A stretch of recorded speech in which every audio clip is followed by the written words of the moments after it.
La catéchèse d'aujourd'hui s'appelle l'Alliance du Sinaï et on va commencer avec la lecture du livre Exode, chapitre 19, versets 1 à 9. Le troisième mois qui suivit la sortie d'Égypte, jour pour jour, les fils d'Israël arrivèrent dans le désert du Sinaï. C'est en partant de Riphidim qu'ils arrivèrent dans ce désert, et ils y établirent leur camp juste en face de la montagne. Moïse monta vers Dieu. Le Seigneur l'appela du haut de la montagne. Tu diras à la maison de Jacob, et tu annonceras aux fils d'Israël, vous avez vu ce que j'ai fait à l'Égypte, comment je vous ai porté comme sur les ailes d'un aigle et vous ai amené jusqu'à moi. Maintenant, donc, si vous écoutez ma voix et gardez mon alliance, vous serez mon domaine particulier parmi tous les peuples, car toute la terre m'appartient. Mais vous, vous serez pour moi un royaume de prêtres, une nation sainte. Voilà ce que tu diras aux fils d'Israël. Moïse revint et convoqua les anciens du peuple. Il leur exposa tout ce que le Seigneur avait ordonné. Le peuple tout entier répondit unanime. Tout ce que le Seigneur a dit, nous le mettrons en pratique. Et Moïse rapporta au Seigneur les paroles du peuple. Le Seigneur dit à Moïse, je vais venir vers toi dans l'épaisseur de la nuée, pour que le peuple qui m'entendra te parler mette sa foi en toi pour toujours. Puis Moïse transmit au Seigneur les paroles du peuple. Alors, c'est cette alliance qui va marquer toute l'histoire du salut de l'Ancien Testament. Et c'est cette alliance qui a scellé la élection du peuple d'Israël et le constitue un peuple héritier de toutes les promesses qu'il a fait à Abraham, mais aussi cette alliance rend Israël une propriété de Dieu entre toutes les nations de la terre, mais cette alliance scelle une union spécifique entre le peuple juif et le Dieu saint. Et cette alliance est complètement différente de l'alliance que Dieu a faite avec Abraham, parce que l'alliance que Dieu a faite à Abraham concerne seulement à ses descendants. Abraham a accepté cette alliance dans la foi, sans voir rien de tout, mais l'unique obligation que Abraham a en face de Dieu, c'est la circoncision, et c'est Dieu qui fait le compromis, l'engagement vers Abraham et sa future descendance. Je vais seulement faire un résumé. Dieu a fait avec Abraham une alliance selon la culture d'origine d'Abraham. Il a coupé en deux des animaux et qui passe au milieu des animaux, c'est le Seigneur. Selon la mentalité du peuple d'Abraham, c'est que si je ne fais pas qu'est-ce que j'ai accepté de faire, si je ne honore le compromis que se passe avec moi, qu'est-ce qui s'est passé avec ces animaux? Alors, l'unique personne qui s'engage, qui passe au milieu des animaux, c'est Dieu dans un colonne de feu. Et alors, avec le peuple juif, le Seigneur fait un autre sort de l'alliance. Alors, le Seigneur fait plusieurs engagements, donne un certain nombre de dignités au peuple descendant d'Abraham. La première dignité, vous serez pour moi un bien particulier parmi tous les peuples de la terre. Alors, le peuple juif sera consacré au Seigneur. Deuxième, vous serez pour moi un royaume de prêtres, c'est-à-dire entre tous les peuples qui sont des peuples idolâtres. Seulement vous, vous donnerez un culte au vrai Dieu vivant. Vous serez une nation sainte. Pourquoi? Parce que vous êtes unis au Dieu saint. Comme le Seigneur va dire, très bien, c'est valide pour nous aussi, peuple du Nouveau Testament, soyez saints comme je suis saint. Alors, c'est Dieu qui nous appelle à sainteté par notre communion avec lui. Alors, cette réalité, le Seigneur voudrait que se passe avec le peuple israélite. Alors, on peut dire que Israël, c'est la prémisse de la moisson du Seigneur. Dieu veut commencer cette relation avec le peuple juif jusqu'à la venue du Messie, et par le Messie, cette grâce d'être propriété du Seigneur entre tous les peuples de la terre, un royaume de prêtres, une nation sainte, Dieu veut donner cette même grâce par son Fils à toutes les nations. Alors, seulement un autre mot sur le peuple consacré.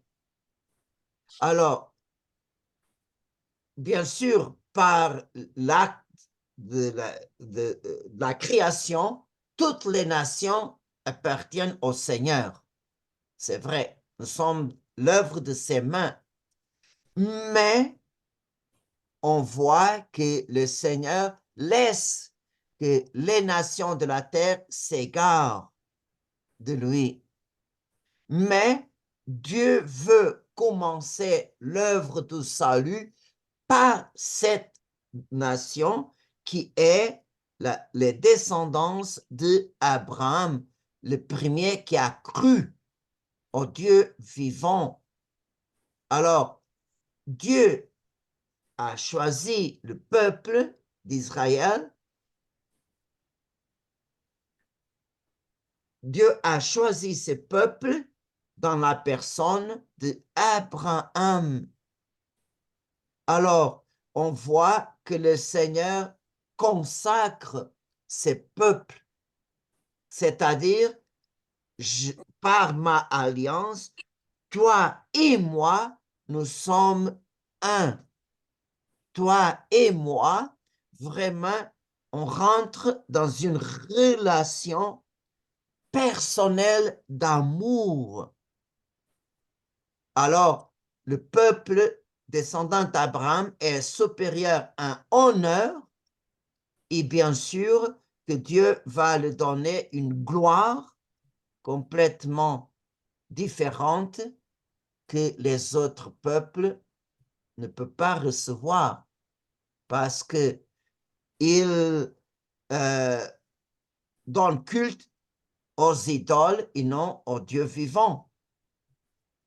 Alors, il y a vraiment une liaison très étroite entre Dieu saint et son peuple. Ils sont peuple et un peuple sacerdotal. Pourquoi? Parce qu'ils rendent culte, un vrai culte au Dieu unique, que ce n'est pas un idole, c'est le vrai Dieu. Alors,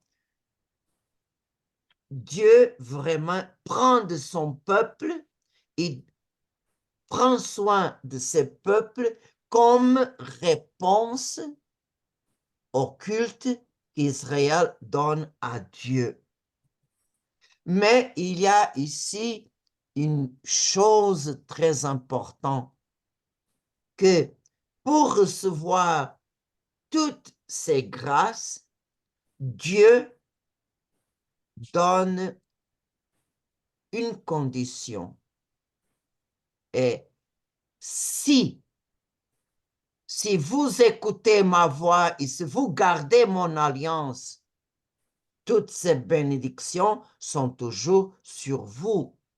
Mais c'est très important que vous restez fidèles pour remplir votre part dans cet engagement.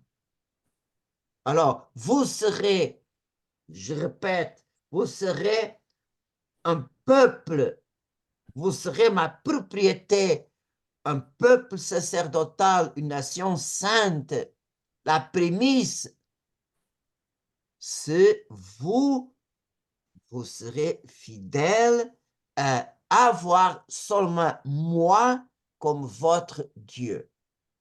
Alors, Dieu exclut d'Israël toutes sortes d'idolâtrie. Vous serez pour moi mon peuple et je serai pour vous votre Dieu. C'est pour ça que le prophète Osée compare l'alliance du Sinaï au mariage. L'amour au mariage, le vrai amour implique l'exclusivité. Alors, je n'accepte pas que vous, mon peuple consacré à moi, vous allez rendre culte aux idoles des autres nations. Et alors, on voit qu'il y a un compromis de la part de Dieu, il y a un compromis de la part de son peuple, et Dieu donne les 10 commandements qui sont appelés les 10 paroles, et aussi euh, Moïse donne au peuple le code de l'alliance. Quelle est la différence? Les 10 paroles sont écrites par le doigt de Dieu. Le code de l'alliance, c'est comme l'application des 10 commandements aux situations pratiques de la vie du peuple israélite. On voit que le cerne, le centre de cette alliance, c'est les 10 paroles, mais ils font incarner les 10 paroles dans la vie concrète de chaque jour. Et selon les possibilités de Moïse, on voit que Moïse commence à prévoir des situations et comme est-ce que dans ces situations, le peuple doit vivre les 10 paroles du Seigneur. Et c'est très important de voir dans le texte de l'Exode que le peuple a compris très bien les conditions. Il a accepté les 10 paroles, a accepté le code de l'alliance, il a accepté d'accomplir tout ce qu'il avait dit, nous le ferons. Alors, on voit que le peuple a compris, a accepté, et à la fin, Moïse va sceller l'alliance. Alors, on voit que cet événement Dieu va donner à son peuple les 10 paroles est tellement importante que Dieu donne 2 jours pour le peuple se purifier. Mais il ne s'agit pas d'une purification spirituelle comme nous quand on va à la confession. On fait une purification par le sang du Christ de notre âme. Nous sommes purifiés par le sacrement du pardon avec l'absolution qu'on reçoit. Mais Israël, non. La purification, c'est une purification légale selon la loi. C'est une purification extérieure. Le peuple devait laver ses vêtements et son corps. Ne peut pas être sale devant le Seigneur.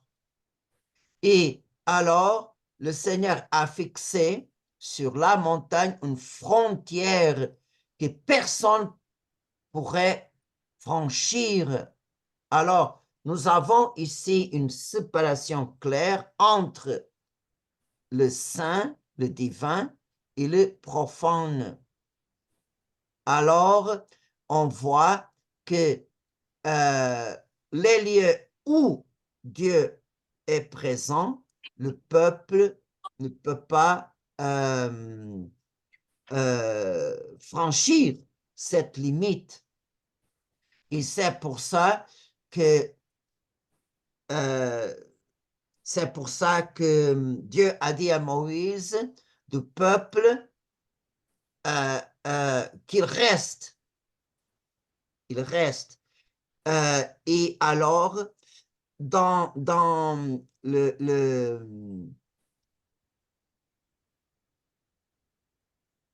même livre d'Exode, on va voir toute la théophanie, comme est-ce que Dieu sur le Sinaï se révèle, se manifeste, quels sont les signes extérieurs que le peuple pouvait voir, et à travers de ces signes, Dieu se rend présent. Qu'est-ce que se a passé après les 2 jours de purification? Le 3e jour, dès le matin, il y eut des coups de tonnerre, des éclairs, une lourde nuée sur la montagne et une puissante sonnerie de cor. Dans le camp, tout le peuple trembla. Moïse fit sortir le peuple hors du camp, à la rencontre de Dieu. Et ils restèrent debout au pied de la montagne. La montagne du Sinaï était toute fumante, car le Seigneur y était descendu dans le feu. La fumée montait comme la fumée d'une fournaise, et toute la montagne tremblait violemment. La sonnerie du cor était de plus en plus puissante. Moïse parlait, et la voix de Dieu lui répondait. Le Seigneur descendit sur le sommet du Sinaï. Il appela Moïse sur le sommet de la montagne, et Moïse monta vers lui. Alors, regardez, seulement Moïse a la permission de monter la montagne pour rencontrer le Seigneur. Le reste du peuple reste debout au pied de la montagne. Et alors, nous avons toutes ces images qui sont vraiment très belles. Dieu descend dans le feu. Il y a vraiment un tremblement de terre. Il y a la fumée, comme une grande fumée d'encens. Et on voit qu'il y a une sonnerie du corps de plus en plus fort. Et alors, tout ça sont des images de la majesté de Dieu. Dieu surpasse non seulement l'homme, mais toutes les images de la création. Le son, le feu, le fumée, le tremblement de terre, toutes sont images de la création qui expriment la majesté de Dieu. Et dans la Bible, nous avons deux versions des 10 commandements. Et il y a seulement des différences substantielles dans le premier et troisième commandement. On va lire en premier la version d'Exode, chapitre 20, versets 2 à 17. On va lire en premier le premier commandement, c'est seulement les versets 2 à 6. Je suis le Seigneur ton Dieu qui t'ai fait sortir du pays d'Égypte, de la maison d'esclavage. Tu n'auras pas d'autre Dieu en face de moi. Tu ne feras aucune idole, aucune image de ce qui est là-haut dans les cieux, ou en bas sur la terre, ou dans les eaux par-dessus la terre. Tu ne te prosterneras pas devant ces dieux pour leur rendre un culte. C'est moi le Seigneur ton Dieu. Je suis un Dieu jaloux. Chez ceux qui me haïssent, je punis la faute des pères sur les fils, jusqu'à la 3e et la 4e génération. Mais ceux qui m'aiment et observent mes commandements, je leur montre ma fidélité jusqu'à la 1000e génération. Maintenant, on compare cette lecture à la lecture de la version de Deutéronome, chapitre 5, versets 6 à 10. C'est à la page 5. La version du premier commandement. Je suis le Seigneur ton Dieu qui t'ai fait sortir du pays d'Égypte, de la maison d'esclavage. Tu n'auras pas d'autre Dieu que moi. Tu ne feras aucune idole, aucune image de ce qui est là-haut dans les cieux, ou en bas sur la terre, ou dans les eaux par-dessous la terre. Tu ne te prosterneras pas devant ces images pour leur rendre un culte, car moi, le Seigneur ton Dieu, je suis un Dieu jaloux. Chez ceux qui me haïssent, je punis la faute des pères sur les fils, jusqu'à la 3e et la 4e génération.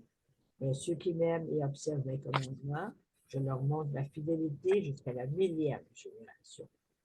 Regardez, les deux versions sont presque identiques, mais nous avons des points très, même s'il y a d'autres paroles, mais c'est très important.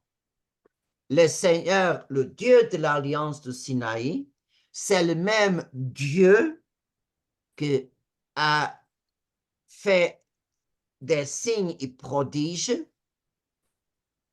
et a fait le peuple sortir du pays de l'esclavage.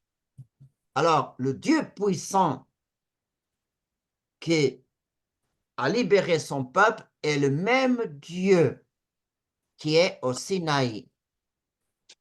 Et pour ça, à partir du premier moment, Dieu exclut la fabrication d'images, n'importe pas de quelle sorte, parce que je suis jaloux. Regardez que l'alliance de Dieu avec son peuple, c'est une image de l'amour entre mari et femme. Un vrai amour, c'est un amour exclusif. Alors, Dieu ne permet pas que le peuple rende culte aux autres idoles. Il est jaloux. Et il dit qu'il va punir la faute des pères sur les fils jusqu'à la 3e et 4e génération. Mais ça, c'est pour les infidèles. Alors, regardez, dans l'Alliance au Sinaï, vont payer les fautes des parents, les fils, des petits-fils et même les arrière-petits-fils. Mais à qui observe les commandements, le Seigneur vraiment va le bénir jusqu'à 1000e génération. Alors, le Dieu que va punir et le Dieu qui va récompenser, vraiment, il donne une grâce, une miséricorde plus grande à qui est miséricordieux. Alors, on voit que dans les deux versions, nous avons les 3 points communs. Et le troisième commandement, il y a aussi une différence. On va lire brièvement la version de l'Exode, versets 8 à 11. Troisième commandement. Souviens-toi du jour du sabbat pour le sanctifier. Pendant 6 jours, tu travailleras et tu feras tout ton ouvrage. Mais le 7e jour est le jour du repos, sabbat en l'honneur du Seigneur ton Dieu. Tu ne feras aucun ouvrage, ni toi, ni ton fils, ni ta fille, ni ton serviteur, ni ta servante, ni tes bêtes, et ni l'immigré qui est dans la ville. Car en 6 jours, le Seigneur a fait le ciel, la terre, la mer et tout ce qu'ils contiennent. Mais il s'est reposé le 7e jour. C'est pourquoi le Seigneur a béni le jour du sabbat et l'a sanctifié. Eh bien, on va comparer avec le troisième commandement du livre de Deutéronome. C'est le même chapitre 5, versets 12 à 15. Observe le jour du sabbat en le sanctifiant selon l'ordre du Seigneur ton Dieu. Pendant 6 jours, tu travailleras et tu feras tout ton ouvrage. Mais le 7e jour est le jour du repos, sabbat en l'honneur du Seigneur ton Dieu. Tu ne feras aucun ouvrage, ni toi, ni ton fils, ni ta fille, ni ton serviteur, ni ta servante, ni ton bœuf, ni ton âne, ni aucune de tes bêtes, ni l'immigré qui réside dans ta ville. Ainsi comme toi-même, ton serviteur et ta servante se reposeront. Tu te souviendras que tu as été esclave au pays d'Égypte et que le Seigneur ton Dieu t'a fait sortir à main forte et à bras étendus. C'est pourquoi le Seigneur ton Dieu t'a ordonné de célébrer le jour du sabbat. Regardez, Oui. quelle est la grande différence? C'est là le grand cerne. Le troisième commandement, c'est le commandement de observer le 7e jour. Le livre d'Exode met la base de la sanctification de ce 7e jour, l'œuvre de la création. De la même façon que Dieu au 7e jour a reposé, toi aussi, à la imitation de Dieu, tu dois reposer. C'est un repos en l'honneur du Seigneur. Et tu dois reposer non seulement toi, mais toute ta famille, tout ton servant, tes animaux et même les migrants qui est dans ta vie. Alors, on voit que vraiment, ces repos en honneur du Seigneur est basé dans l'acte de la création. Le livre de Deutéronome met la base du repos sabbatique comme un ordre du Seigneur ton Dieu. Alors, le Seigneur qui t'a fait sortir de l'Égypte avec son bras tout-puissant, le Seigneur t'ordonne de célébrer le jour du sabbat. Alors, on voit que l'Exode, la base de la sanctification de ce 7e jour, c'est la création.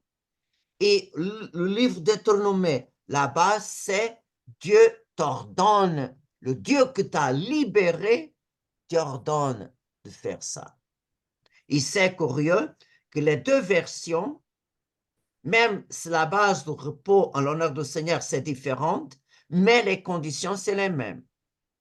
Tu dois reposer de tous les travaux, toi, ta famille, tes servants, tes animaux et les migrés qui résident dans ta ville. On voit que la grande différence que nous avons des 10 commandements, c'est vraiment la base du sabbat. Mais les deux bases sont très importantes. Israël prend comme exemple le Dieu créateur. Israël sanctifie le sabbat pour obéir à Dieu qui l'a sauvé d'esclavage. Avec les autres commandements, il n'y a pas de différence. On voit que le Seigneur, dans le deuxième commandement, tu n'invoqueras pas en vain le nom du Seigneur ton Dieu. C'est la même chose. Honore ton père et ta mère pour avoir une vie longue.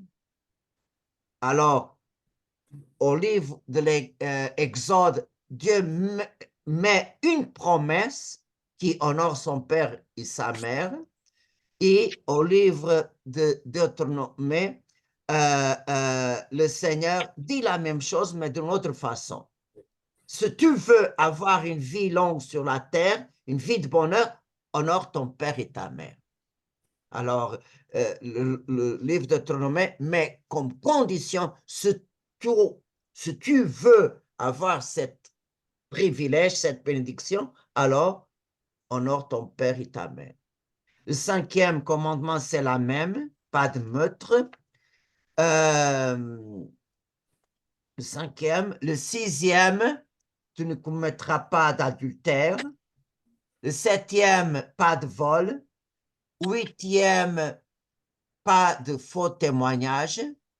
Et dixième, regardez, je vais aussi vous donner 7 détails pour voir l'excellence de la nouvelle alliance. Le 10e commandement dit, tu ne convoiteras pas la maison de ton prêtre, de ton prochain, tu ne convoiteras pas la femme de ton prochain, ni son serviteur, ni sa servante, ni son bœuf, ni son âne, rien de ce qui lui appartient. Et le livre d'Exode, tu ne convoiteras pas la femme de ton prochain, tu ne désireras ni sa maison, ni son champ, ni son serviteur, ni sa servante, ni son bœuf, ni son âme, rien de ce qui lui appartient. Regardez ces détails. Dans la loi de Moïse, la femme est propriété de l'homme parmi les autres choses. La femme est mise au même niveau de patrimoine de la maison, de son serviteur et même de ses animaux. De la même façon que tu ne peux pas désirer le bœuf et l'âne de ton prochain, tu ne peux pas aussi désirer sa femme. Alors, on voit que dans la loi de Moïse, le concept de la femme est très différent de la femme dans la nouvelle alliance en Jésus-Christ. Alors,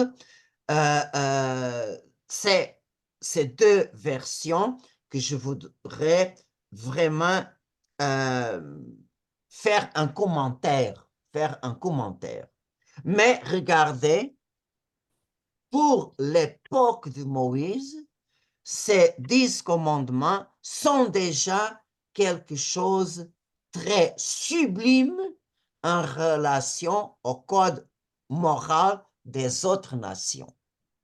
Alors, nous sommes déjà à un niveau très élevé si on compare avec la morale des autres nations.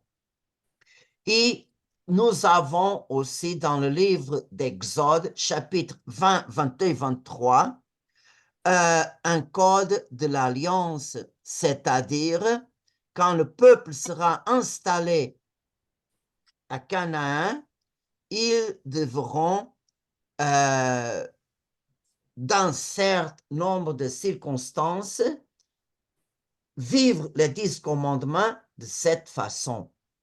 Alors, nous avons déjà des règles de droit civil et pénal, c'est quelque chose unique, des règles du culte et des règles de la morale sociale. Sur les règles du culte, que se réfère le 2e et 3e commandement, nous avons déjà des règles sur l'autel, sur les prémices, sur la consacration des premiers-nés et sur l'organisation de l'année sabbatique.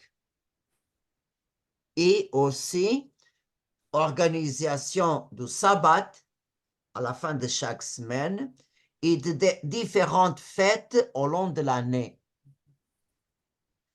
Sur le 5e commandement, nous avons la loi sur le meurtre et la loi sur les coups et blessures.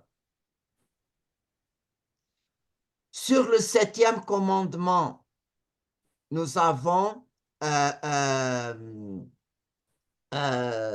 des règles concernant les esclaves et sur les vols des animaux et comme compenser les délits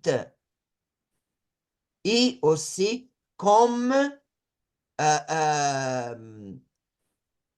réparer le viol d'une vierge.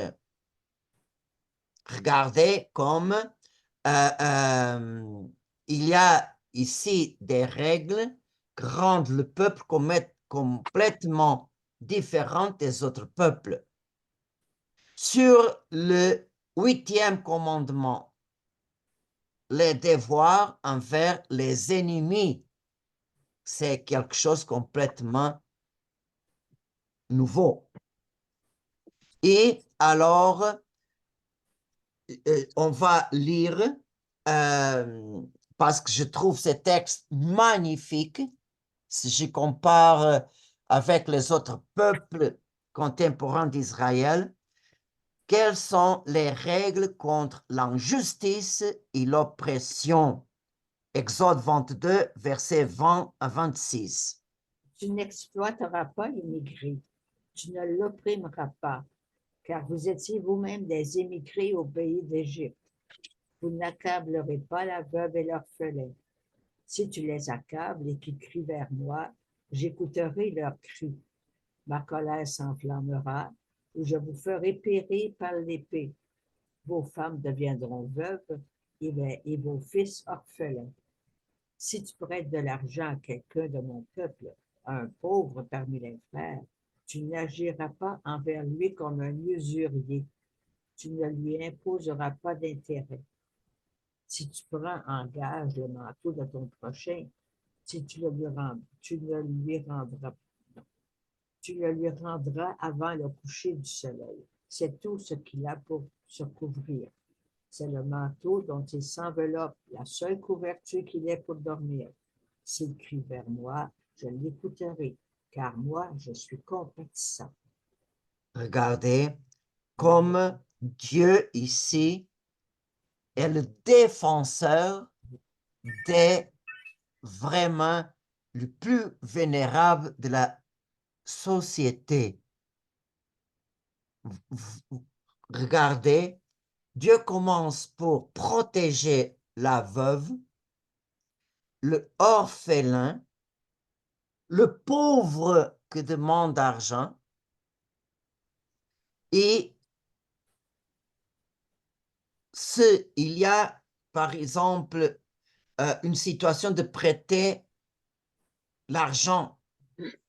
Ce tu vas prendre comme signe, comme gage de paiement le menton de ton prochain, avant le coucher du soleil, tu vas lui donner son menton. tu peux retenir seulement cet signe jusqu'à la fin du jour.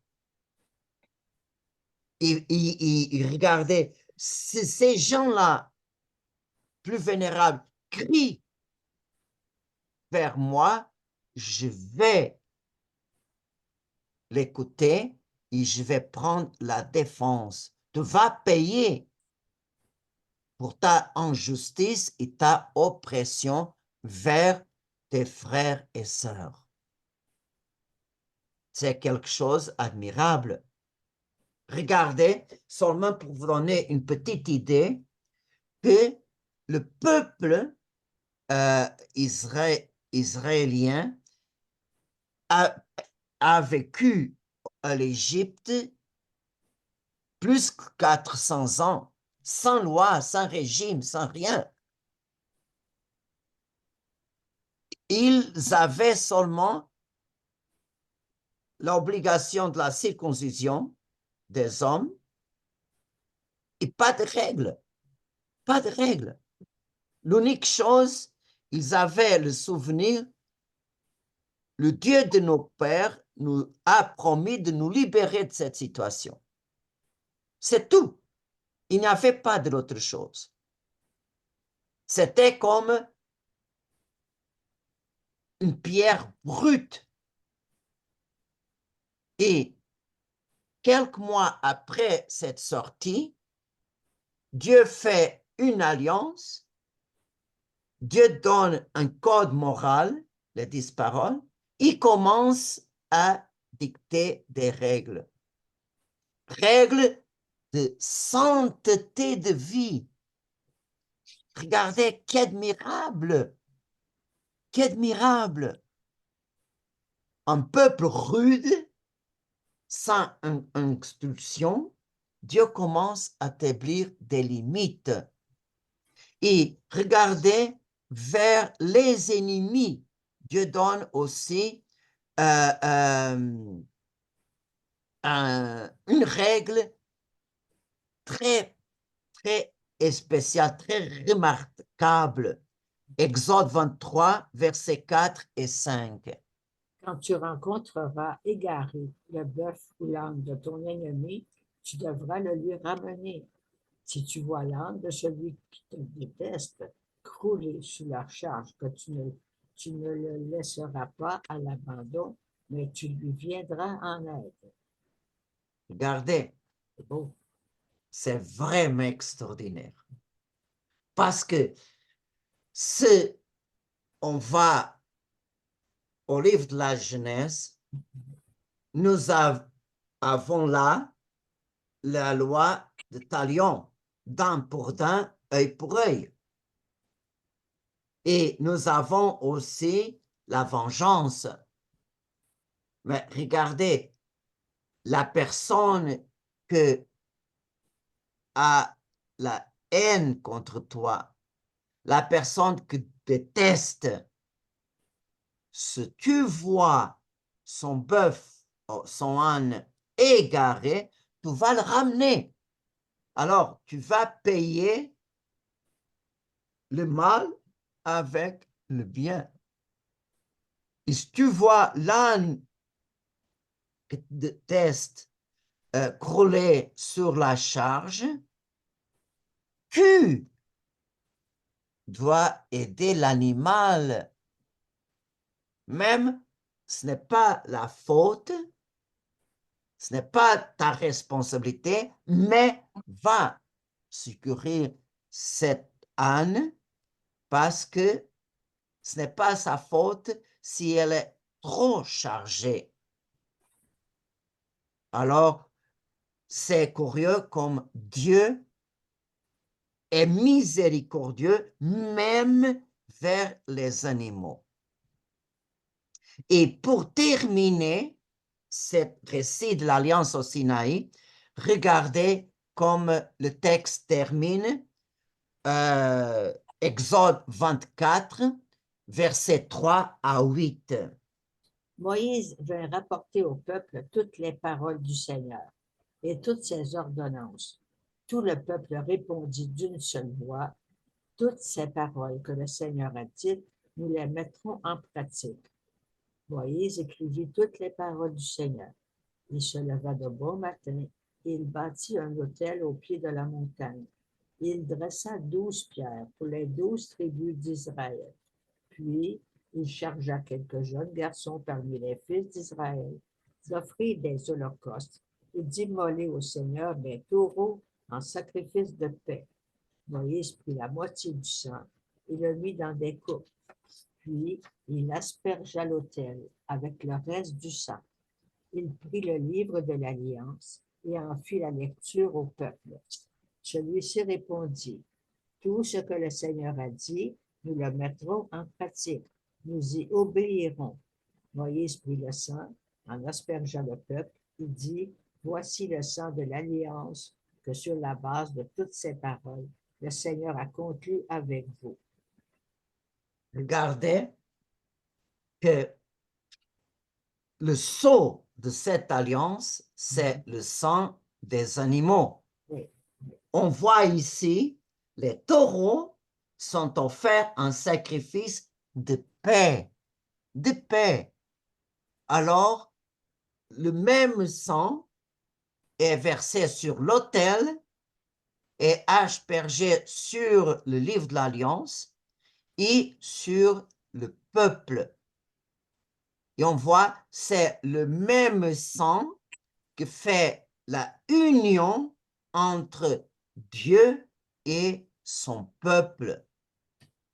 Et une chose qu'on va voir plus tard, la diversifier des sacrifices dans la loi de Moïse, nous avons des sacrifices de communion. Qu'est-ce que c'est les sacrifices de communion? Participent de la même victime, vont manger la chair des victimes immolées, le peuple, le prêtre, et le sang et la graisse est brûlé sur l'autel. Alors, est offert à Dieu le sang, que pour le peuple d'Israël signifie la vie. Alors, qui donne la vie, c'est Dieu. Alors, personne ne peut toucher le sang. Alors, est brûlé sur l'autel. La graisse, pour les Juifs, signifie la santé, la force. Alors, personne ne peut toucher la graisse. Elle est brûlée sur l'autel. Le sang et la graisse, c'est pour Dieu. Et la chair se partage entre le prêtre ou les personnes qui mollent et le peuple. Mange de la même victime, le peuple, le prêtre, il se donne le sang et la graisse à Dieu, parce que seulement Dieu donne la santé et donne la vie. Alors, on voit que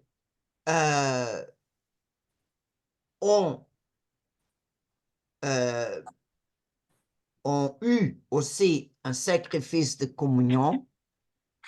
C'est au chapitre 24, Moïse et les 70 anciens d'Israël montent sur la montagne comme représentants du peuple juif et devant Dieu, ils mangent la viande d'un sacrifice de communion. Alors, on voit que à la fin de l'Alliance au Sinaï, on voit que pas le peuple, mais les représentants du peuple avec Moïse font un repas saint en présence de Dieu pour confirmer tout ce que le peuple a dit en bas. Ces représentants confirment avec un repas saint. Alors, on voit que toutes ces images, tous ces rituels, c'est un prénonce de la nouvelle et éternelle alliance qui sera scellée pas par le sang des animaux, mais par le sang du Christ. Si est sublime la première alliance, plus sublime sera la nouvelle alliance que Dieu va établir entre lui et toutes les nations par son Fils fait homme, et qui est l'Emmanuel, Dieu vivant parmi nous. Amen.